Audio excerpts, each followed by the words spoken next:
So where are you guys today? Where are we heading? Where are you up? What are we up to?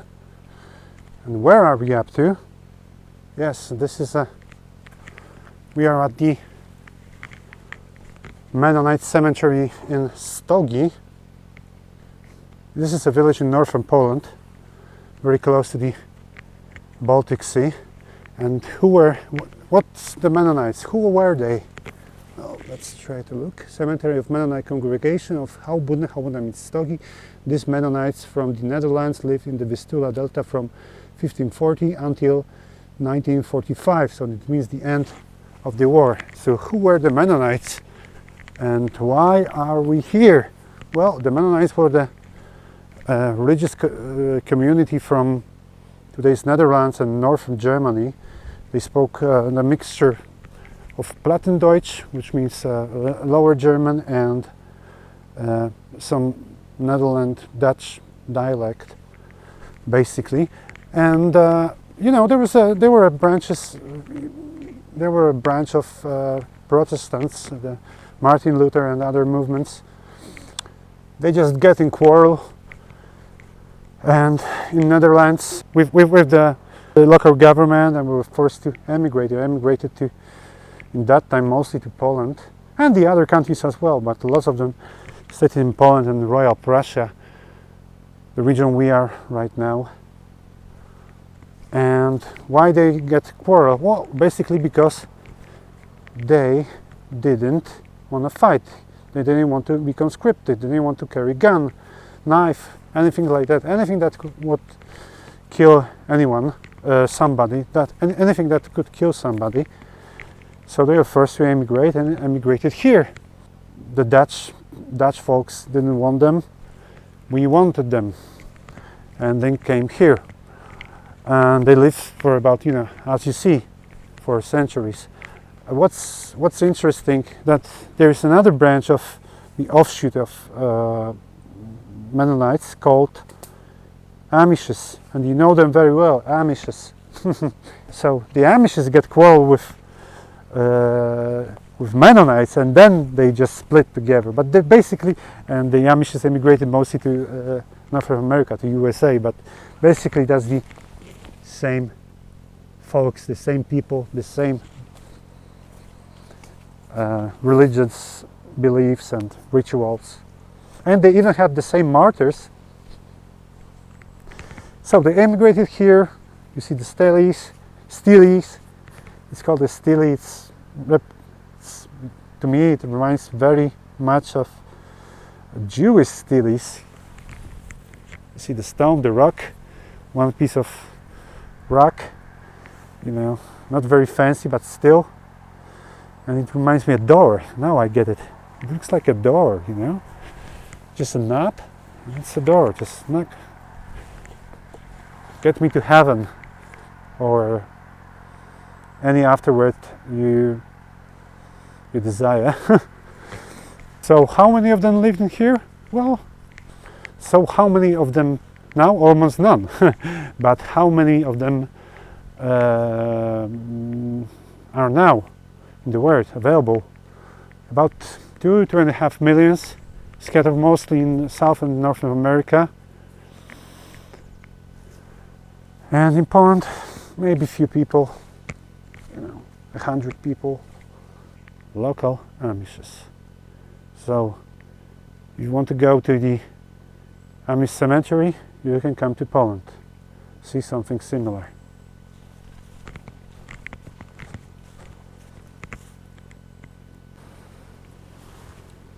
Recognizing that, the dove of peace, representing peace. As I said, no weapons, peace.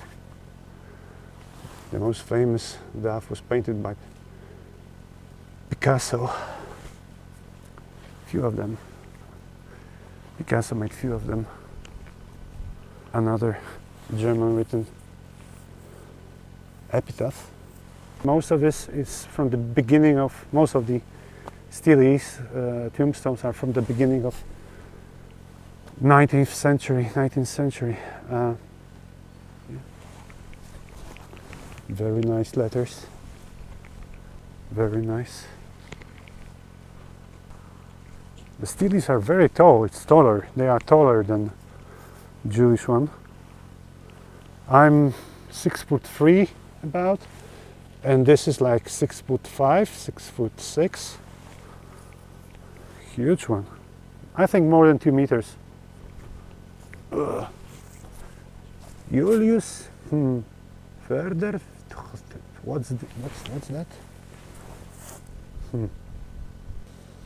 Hourglass, and wings. Nice, hourglass and wings. The same here, very metaphorical. Oh, so maybe the guy was a sailor or something. How is it called in German? Seemann, Seaman, Seemann, maybe. Unreadable. Nice dots, by the way. It's been said that there are around 100 Steles remained in here, 100 Mennonite Steles, and this is one of the biggest, if not the biggest, representation of Mennonites art. Funeral art.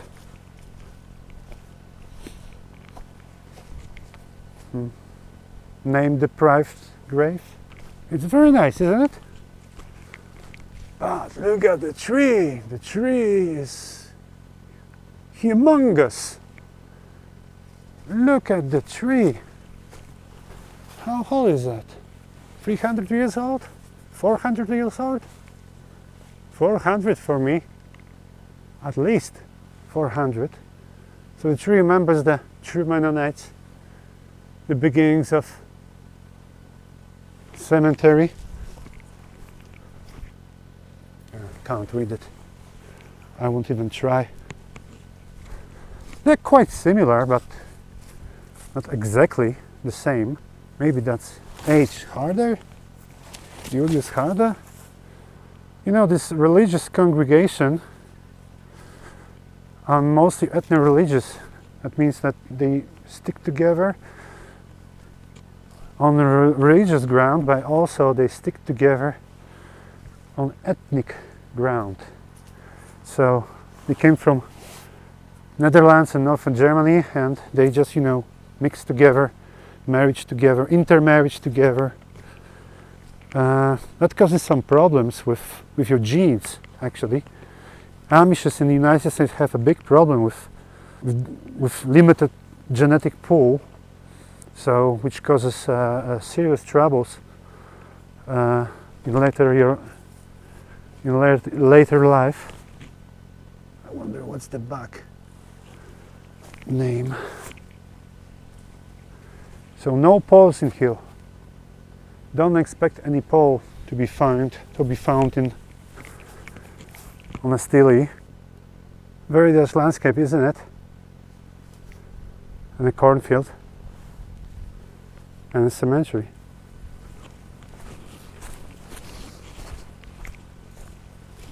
As I said before, give up fighting, nor arms, so they were unwelcome during the Prussian militaristic regime in the late 18th and 19th century. So a lot of Mennonites, lots of our Amishes emigrated to Russia, or to be more precise, most of them, to be more precise, to Novorossiya. That was the name of the region of Ukraine in the 18th century. This is the part where the most fightings are now going on. This is a Donbas region, Zaporožžia region, Kherson region, that was called Novorossiya in that time, and they emigrated them, and Russians didn't force them to fight, to be a soldiers, so they find their homeland in there. But what was interesting, during the Russian Revolution, Russian Home War 2019, 2021, a lot of the Mennonites in Ukraine was killed. That was basically a pogrom. You can find a parallel with Jews. That was basically a pogrom. There was ethnic clans or by the army of the guy called Nestro Makhno. Nestro Makhno was an anarcho-communist anarchist, and during the Russian Civil War in the present-day Ukraine, they just thought that Mennonites are the rich ones who own the lands and something like that, and they used to cooperate with Germans because they were German speakers mostly, and they just wiped off a couple of villages. A couple of thousand people died, a couple of the Mennonites died, and the Mennonites and then the communists came, and Mennonites in Russia and Ukraine virtually ended. So the guy was Nestro Makhno, a very interesting part of the history, and the anarchist wiped off our Amish, our Mennonites, our peace lovers, and immigrants from where? From Netherlands or Holland. You can't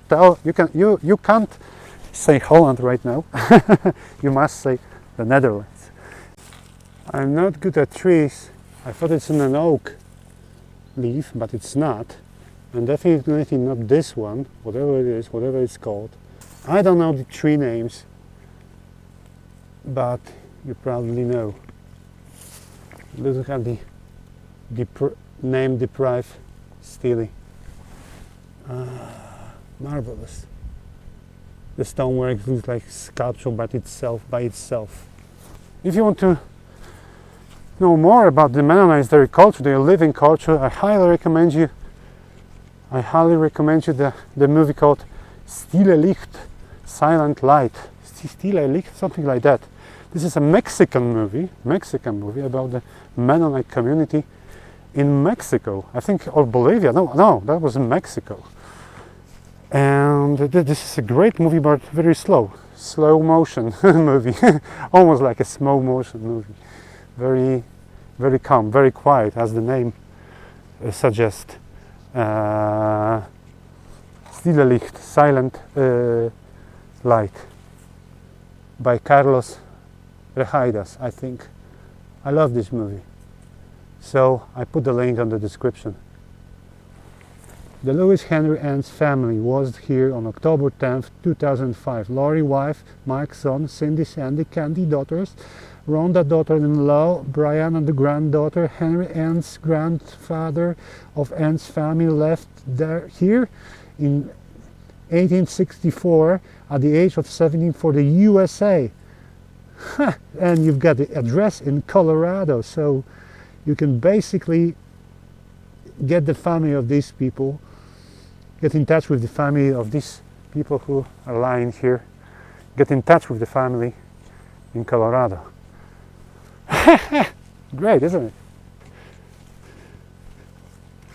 That's pretty disturbing. I told you all the time that Mennonites were weaponless, toothless in case of fighting, but what we see in here, it's written Fritz Weber. He died in 1934, but here it's written Sturmführer. Sturmführer was the ranking SS and the SA, the Deutsche Nazi military and paramilitary units. So, which means that the Sturmweber was a soldier, and not only a soldier, but a Nazi soldier. So that could mean whatever I said was wrong, or the guy just left his fate and get to the army, or the guy was, was just a German guy for the local Protestant community who was buried in a Mennonite site. Very interesting.